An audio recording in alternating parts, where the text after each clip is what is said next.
स्वामी समर्थ स्वामी भक्तांनो, तुमचं मनपूर्वक स्वागत आहे आपल्या श्री स्वामी समर्थ चॅनेलवर।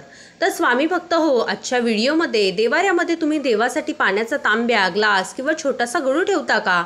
ठेवत असाल तर या चुका करू नका। आणि देवाऱ्यात जर तुम्ही देवासाठी तांब्यात पाणी ठेवत असाल तर त्या पाण्याचं नंतर काय करावं याविषयीची माहिती आपण या व्हिडिओत पाहणार आहोत। तर भक्तांनो, देवाऱ्यात ठेवलेल्या तांब्याविषयी या चुका जर तुम्ही करत असाल तर घरात अडचणी, कष्ट, त्रास होऊ शकतो। यामुळे घरातील लोकांची प्रगती सुद्धा थांबू लागते। तर भक्तांनो, देवाऱ्यात पाण्याने भरलेला तांब्या किंवा ग्लास ठेवावे की नाही? तर देवाऱ्यात जल ठेवणे अत्यंत शुभ मानले जाते, कारण जल हे समृद्धीचे प्रतीक आहे। देवाऱ्यात जल ठेवणे आवश्यक आहे, कारण जल हे असे आहे ज्यामध्ये सर्व प्रकारच्या ऊर्जा शोषून घेण्याचे काम करते। तर आपण देवाऱ्यामध्ये पूजा करतो, मंत्रजप करतो, पारायण करतो, ध्यान करतो, देवांची आराधना करतो आणि आपल्या सर्व इच्छा देवासमोर मांडत असतो। या सर्व गोष्टीची सकारात्मक ऊर्जा हे जल शोषून घेतं आणि ते पाणी अभिमंत्रित होऊन अमृत समान होतं। तर स्वामी भक्तांनो, आपण देवाऱ्यात दिवा लावतो आणि जल पण ठेवत असतो। एक प्रकारे अग्नी आणि पाणी यांचा समतोल राखला जातो। म्हणूनच घराच्या मंदिरात एक तांब्या जल अवश्य ठेवलंच पाहिजे आणि दीप सुद्धा प्रज्वलित केलं पाहिजे। तर आपण देवपूजा करताना एक तांब्याचा गडू, छोटासा ग्लास आपण देवाऱ्यात देवांसाठी पाणी म्हणून ठेवत असतो आणि दुसऱ्या दिवशी ते जल आपण सांडून देतो आणि दुसरे पाणी त्यामध्ये भरून ठेवतो। हीच मोठी चूक आपल्यावर भारी पडू शकते, आपल्या घरामध्ये अडचणीचे कारण बनू शकते किंवा घरात सुखसमृद्धीची कमतरता भासू शकते। तर भक्तांनो, आपण देवासमोर जो तांब्या भरून ठेवतो, पाणी ठेवत असतो, ते पाणी देवांच्या सानिध्यात राहिल्यामुळे पवित्र होते आणि ते पाणी अमृत समान बनत असते। असे पाणी आपण दुसऱ्या दिवशी देवपूजा करताना तसेच सांडून देतो, तर देवपूजा केल्याचा कुठलाच लाभ आपल्यास मिळत नाही। कारण अमृत समान पाणी आपण सांडून देत असाल तर या पाण्याचा उपयोग करून आपण घरामध्ये सुखसमृद्धी आणू शकता, घरात लक्ष्मीला आकर्षित करू शकता। तर भक्तांनो, हे जल अभिमंत्रित झाल्यामुळे आपल्या घरावर येणाऱ्या सर्व संकटाचा नायनाट करण्यासाठी या पाण्याचा उपयोग आपण करू शकतो। अजून एक सर्वात महत्त्वाची गोष्ट म्हणजे जो पाण्याचा तांब्या आपण देवाऱ्यात ठेवत आहोत, ते ग्लास किंवा तांब्या, त्यावर झाकण ठेवलंच पाहिजे। हे पाणी चुकूनही उघडे ठेवू नका, कारण यावर मच्छर किंवा किटाणू बसू शकतात आणि ते पाणी अपवित्र होऊ शकतं। तर हे पाणी असेच टाकून देऊ नका, त्या पाण्याचा उपयोग करून आपण घरात सुखसमृद्धी आणू शकतो। तर कोणता उपयोग आहे, चला जाणून घेऊया। तर हे पाणी सर्वप्रथम आपण थोडेसे ग्रहण केले पाहिजे आणि आपल्या स्वयंपाकामध्ये या पाण्याचा थोडासा उपयोग केला पाहिजे, कारण हे पाणी आपल्यासाठी अमृत समान साबित होऊ शकतं। यामुळे घरातील लोकांची प्रगती होते, घरातील लोकांचे आचार विचार शुद्ध होतात आणि घरातील लोकांचे आरोग्यसुद्धा उत्तम राहते। त्याचबरोबर घरातील लोकांची प्रगतीसुद्धा होते। हा उपाय तुम्ही नक्कीच करून बघा। तर भक्तांनो, थोडेसे उरलेले पाणी आपण सर्व घरामध्ये शिंपडू शकता। हे पाणी घरामध्ये रोज शिंपडल्यामुळे आपल्या घरात नकारात्मक शक्ती कधीच प्रवेश करत नाही आणि घरामध्ये सकारात्मक ऊर्जा टिकून राहते।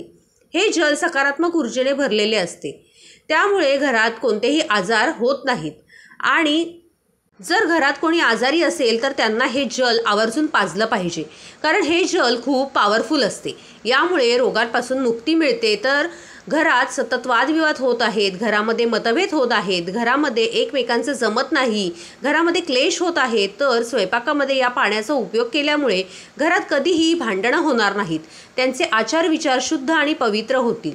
तर या जलाचा अजून एक उपाय म्हणजे तुम्ही व्यापार करत असाल किंवा कोणताही बिझनेस करत असाल तर त्या ठिकाणी हे जल शिंपडल्यामुळे आपला व्यवसाय उत्तम प्रकारे चालू शकतो। व्यापारामध्ये येणाऱ्या सर्व अडचणी दूर होऊ शकतात आणि हा उपाय तुम्ही नक्कीच करून बघा। देवासाठी जे पाणी आपण ठेवत असतो ते तांब्याच्या किंवा पितळेच्या धातूमध्ये ठेवू शकता। तुम्ही चांदीच्या ग्लासमध्ये किंवा चांदीच्या तांब्यामध्ये सुद्धा ठेवू शकता। जल हे सागर रूपी आहे आणि हेच सागर आपली नैया पार करू शकतो। आपण सकाळ, दुपार, संध्याकाळ जसं भोजन करतो तेवढेच महत्त्वाचे देवासमोर पाणी ठेवणे आहे। देवाला आपण नैवेद्य दाखवतो, देवासमोर पाणीसुद्धा ठेवलं पाहिजे। देवांना सुद्धा तहान लागते असे शास्त्रात सांगितले गेले आहे, म्हणूनच देवासाठी पाणी देवाऱ्यात जरूर ठेवा। तर मंडळी, हे पाणी तुम्ही चुकूनही तुळशीला किंवा देवांना अंघोळ घातलेल्या पाण्यामध्ये टाकू नका, यामुळे तुमच्या घराला दोष लागू शकतो, कारण हे जल सर्व देवी देवतांनी ग्रहण केलेले असते। असे पवित्र जल आपण टाकून देत असाल तर खूप मोठी चुकी करत आहात। हिंदू धर्मानुसार आपण देवाऱ्यामध्ये तांब्या भरून ठेवतो, तर हे पाणी सकाळी उठल्यानंतर जेव्हा आपण पूजा करतो त्यावेळी आपले डोळे या पाण्याने धुतले पाहिजे. यामुळे कधीही तुम्हाला डोळ्याचा आजार होणार नाही. शास्त्रानुसार जो कोणी देवाऱ्यात पाणी भरून ठेवतो त्यांच्यावर कधीही अडचणीचे डोंगर येत नाही. शास्त्रानुसार जो कोणी देवाऱ्यात पाणी ठेवत नाही त्यांच्यावर अडचणीचे डोंगर येऊ लागतात. त्यांच्या घरात एक अडचण संपली की दुसरी अडचण येऊ लागते. घरात अडचणी, क्लेश, वादविवाद, नकारात्मक ऊर्जा भरून जाते आणि घरात बिमारी वाढू शकते. तर आपल्या घराला किंवा आपल्या व्यवसायाला, आपल्या नोकरीला किंवा घरात येणाऱ्या पैशाला जर कोणाची नजर लागलेली असेल तर आपण हे पाणी आपल्या व्यवसायाच्या ठिकाणी शिंपडलं पाहिजे आणि स्वतःही ग्रहण केले पाहिजे. यामुळे जीवनात येणाऱ्या सर्व अडचणी हळूहळू दूर होतात. तर अजून एक महत्त्वाची गोष्ट म्हणजे आपण ठेवलेल्या पाण्याचा उपाय जर आपण स्वयंपाकघरात करत असाल तर ते अन्न सात्विक असलं पाहिजे. जर तुम्ही मांसाहार करत असाल तर त्या पाण्याचा चुकूनही उपयोग करू नका. तुम्हाला खूप मोठा दोष लागू शकतो. हे जल स्वयंपाकात न मिसळता तुम्ही स्वतः घरातील सर्व परिवारासह हे जल थोडे थोडे ग्रहण करू शकता. यामुळे आपणास दोष लागणार नाही. देवाऱ्यात आपण जो तांब्या भरून ठेवतो तो तांब्या रोजच्या रोज स्वच्छ केला पाहिजे. तो तसाच घाणेरडा ठेवू नका किंवा पाणी काढून नंतर दुसरे पाणी भरू नका. तर पाणी भरण्याआधी तो तांब्या किंवा ग्लास स्वच्छ धुवून ठेवला पाहिजे. जर देवाऱ्यात तुम्ही तांब्या भरून ठेवत असाल तर ते अत्यंत शुभ मानले जाते आणि आपल्या शरीरासाठी सुद्धा अत्यंत लाभकारी मानले जाते. एकंदरीत तांब्या देवाऱ्यात ठेवल्यामुळे आपल्या जीवनातील सर्व अडथळे, अडचणी दूर होऊ शकतात. म्हणूनच देवाऱ्यात तांब्या अवश्य ठेवलाच पाहिजे. जर तुम्हाला या व्हिडिओमधील माहिती उपयुक्त वाटली असल्यास तुम्ही आपल्या श्री स्वामी समर्थ चॅनेलला सबस्क्राईब करायला विसरू नका. व्हिडिओला लाईक करून कमेंटमध्ये श्री स्वामी समर्थ असे लिहा आणि हा व्हिडिओ तुमचे नातेवाईक, मित्रमैत्रिणी आणि इतर भक्तांसोबत शेअर करायला विसरू नका. धन्यवाद.